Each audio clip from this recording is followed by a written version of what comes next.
Welcome to Gentle Health. I am Dr. Stephen, and today I want to help you understand why so many people begin to lose confidence in their balance after the age of 60. Many believe it happens because of weak legs or dizziness, but in most cases the real reason is much simpler and often ignored. It hides in the feet, especially in the way the toes make contact with the ground. When the toes do not touch the floor fully, your support area becomes smaller, and your brain receives less information about your position. This creates the feeling that the ground is unstable and makes your walking stiff and uncertain. To check this, stand and look at your bare feet. If your toes lift away from the floor or curl slightly, your body is missing the signals it needs to keep you steady. The good news is that you can correct this.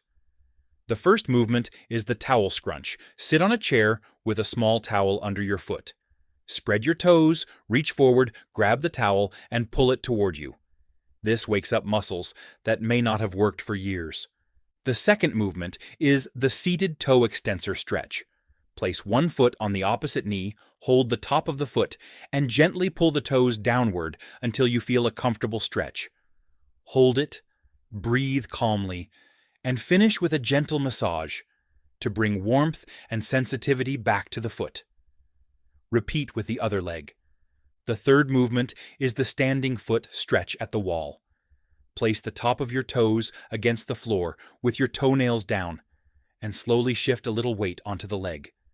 Stay only in mild discomfort and increase the time gradually as the foot becomes more flexible. The final movement is tiptoe rolls at the wall. Rise onto your toes, keep your heels lifted, and slowly shift your weight from one leg to the other. This teaches your brain that your toes are strong and reliable. Choose shoes with a wide front so your toes have space to work, and walk barefoot at home when it is safe. With daily practice, your balance can improve, and every step can feel more secure.